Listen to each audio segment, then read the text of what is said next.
Shalom, senang berjumpa kembali dengan Bapak Ibu Saudara di channel Getsemani Ministry, tempat di mana kita bisa bertumbuh di dalam pengenalan akan firman Tuhan. Saat ini kita akan mendengarkan pembahasan secara ekspositori dari Mazmur 97 ayat 1 sampai 12 di Minggu Eksaudi 1 Juni 2025.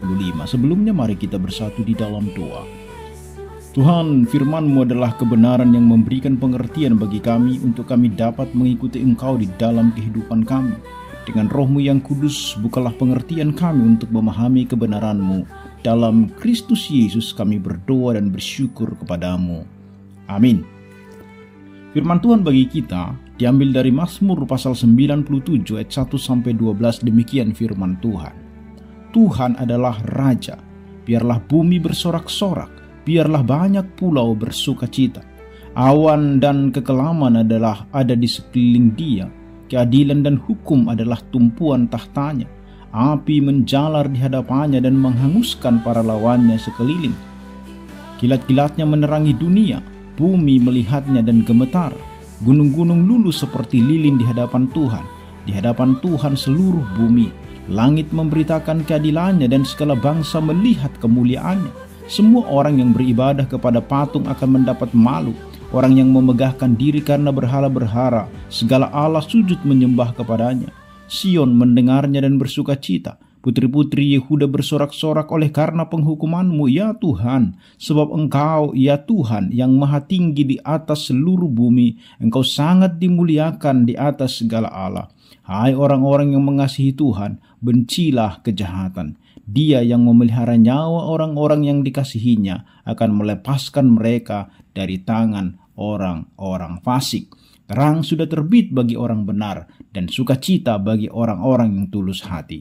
Bersukacitalah karena Tuhan, hai orang-orang benar, dan nyanyikanlah syukur bagi namanya yang kudus. Demikian pembacaan firman Tuhan. Shalom saudara-saudara yang dikasihi oleh Tuhan. Hari ini kita akan merenungkan Mazmur 97. Dan Mazmur 97 adalah satu pengakuan terdalam yang menunjukkan bahwa Yesus adalah Tuhan. Dia adalah Raja.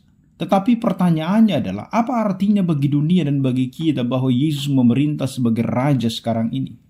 Mazmur 97 memberikan kita gambaran kuat tentang pemerintahan Allah yang dalam terang perjanjian baru digenapi dalam Kristus yang naik ke sorga dan duduk di sebelah kanan Allah. Apa yang bisa kita lihat dari teks ini? Yang pertama adalah Allah berkuasa sebagai Raja Agung, ayat 1 sampai dengan ayatnya yang kelima. Di ayat 1 sampai dengan yang kelima kita melihat sebuah pernyataan tegas di awal. Tuhan adalah Raja. Ayat 1 itu dengan tegas mengatakan itu. Ini adalah panggilan untuk seluruh bumi dan pulau-pulau bersukacita karena Tuhan memerintah. Di dalam konteks Israel kuno, pernyataan ini kontras dengan klaim raja-raja dunia atau dewa-dewa bangsa lain bahwa Yahweh yang adalah Raja sejati. Ayat 2 sampai dengan ayat yang kelima menggambarkan kemegahan dan kekudusan Allah, di mana awan dan kekelaman menunjukkan misteri dan kemuliaannya yang tak terjangkau. Dan kita bisa melihat bagaimana keadilan dan hukum yang merupakan pondasi pemerintahannya menegaskan bahwa Allah tidak sewenang-wenang, tetapi Allah itu adalah Allah yang adil dan benar. Dan kemudian kita diperlihatkan bagaimana gambaran api, kilat, dan gunung yang lumer mengingatkan kita pada peristiwa di Gunung Sinai, di mana Allah menampakkan kuasanya. Dan ini adalah penggambaran teofani, penampakan Allah yang menggetarkan ciptaan. Dan dalam konteks Minggu Eksaudi saat ini, ayat-ayat ini mengingatkan kita bahwa pada saat murid menantikan Roh Kudus, mereka melakukannya dengan keyakinan bahwa Tuhan yang berkuasa adalah setia pada janjinya. Kuasanya yang menggentarkan bumi menjamin bahwa dia mampu memenuhi apa yang telah dijanjikan.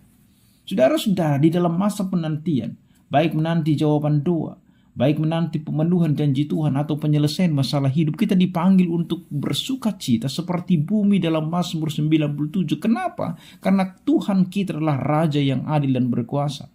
Apakah kita sedang menanti sesuatu di dalam hidup ini? Percayalah bahwa gunung-gunung tantangan saudara akan lumer di hadapan Tuhan. Mari kita belajar dari para murid yang menantikan doa dan pengharapan, karena Raja kita adalah Raja yang setia.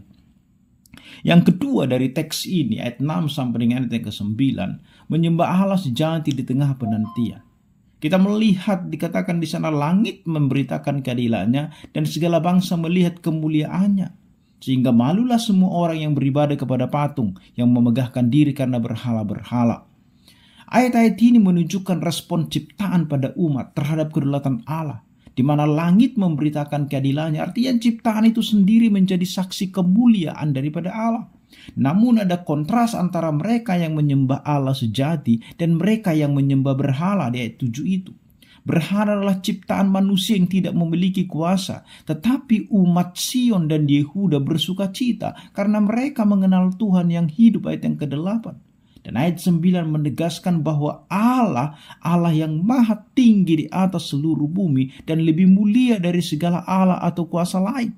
Inilah panggilan untuk menyembah hanya kepadanya saja karena tidak ada yang setara dengan Allah kita. Saudara-saudara, kita sering tergoda untuk menyembah hal-hal yang lain dalam hidup ini. Misalnya kadangkala orang menyembah karir, kekayaan, atau bahkan opini orang lain. Tetapi Mazmur 97 mengingatkan kita bahwa hanya Allah yang layak disembah. Penyembahan kita kepadanya harus tercermin dalam cara hidup kita, yaitu memprioritaskan kehendaknya, mempercayai keadilannya, dan menolak godaan berhala modern. Pertanyaannya bagi kita sekarang, apakah ada berhala dalam hidup saudara yang perlu saudara lepaskan supaya Anda bisa mempersembahkan hati hanya kepada Tuhan saja? Karena itu lepaskanlah itu, dan jangan biarkan berhala-berhala yang klasik maupun yang modern itu menguasai kehidupan kita saat ini. Yang ketiga, Bapak Ibu Saudara, ayat yang ke-10 sampai 12, kedaulatan Allah memberi pengharapan dan tanggung jawab. Di ayat 10 sampai 12 itu dikatakan, hai orang-orang yang mengasihi Tuhan, bencilah kejahatan. Dia yang memelihara jiwa orang-orang yang dikasihinya, yang menyelamatkan mereka dari tangan orang-orang fasik. Cahaya terbit bagi orang benar dan sukacita bagi orang yang tulus hati. Bersukacitalah hai orang-orang benar karena Tuhan, dan bersyukurlah kepada namanya yang kudus. Di bagian penutup Mazmur 97 kita melihat ada nasihat dan janji di sana. Umat Allah dipanggil untuk membenci kejahatan. Artinya hidup dalam ketaatan dan kesetiaan kepada Allah. Janjinya adalah memelihara dan menyelamatkan umatnya dari kuasa kejahatan. Cahaya dan sukacita adalah bagian orang benar, menunjukkan bahwa hidup dalam kebenaran Allah itu akan membawa pengharapan dan sukacita yang sejati. Ayat 11 itu. Mazmur ini kemudian diakhiri dengan panggilan untuk bersukacita dan bersyukur kepada Allah yang kudus. Saudara-saudara, ayat-ayat ini mengingatkan kita bahwa mengasihi Tuhan berarti menolak kejahatan dan hidup sesuai dengan kebenarannya. Dalam hidup yang penuh dengan dosa, kita dipanggil untuk menjadi terang dengan hidup yang tulus dan benar. Janji Allah adalah bahwa Dia akan memelihara dan menyelamatkan kita. Ketika kita menghadapi tantangan atau tekanan karena iman kita, ingatlah bahwa cahaya itu akan terbit bagi orang benar. Maka bersukacitalah karena Tuhan setia, dan bersyukurlah karena kasih-Nya yang kekal. Sebagai penutup, saudara-saudara, di Minggu Eksaudi ini, kita melihat bagaimana Mazmur 97 mengajak kita untuk menanti janji Tuhan dengan sukacita. Karena Dia adalah Raja yang berkuasa, adil dan setia. Kedaulatannya menjamin bahwa Dia tidak akan pernah gagal memenuhi janjinya. Seperti yang dialami para murid di Pentakosta. Mari kita menanti dengan iman, menyembah Dia dengan tulus dan hidup sebagai terang di dunia sambil bersyukur atas kasih-Nya yang kekal. Oleh karena itu, mari luangkan waktu khusus untuk berdoa dan merenungkan janji Tuhan dalam hidup saudara. Seperti para murid yang berdoa, menanti kedatangan Roh Kudus. Mari periksa hati kita. Adakah berhala atau dosa yang perlu ditinggalkan agar kita dapat menanti Tuhan dengan tulus? Dan bersyukurlah setiap hari atas pemeliharaan Tuhan, bahkan di tengah penantian, karena cahaya itu terbit bagi orang benar. Dan ingatlah, Dialah Raja di dalam kehidupan kita. Amin, mari kita berdoa. Ya Tuhan, Raja yang agung, kami bersyukur karena Engkau berkuasa dan setia pada janji-Mu. Di masa penantian ini di Minggu Eksaudi, kuatkan iman kami untuk menyembah-Mu dengan tulus, membenci kejahatan, dan hidup di dalam terang-Mu. Seperti Engkau mengutus Roh Kudus kepada para murid, penuhi kami dengan sukacita dan pengharapan. Dalam Kristus Yesus kami berdoa. Amin.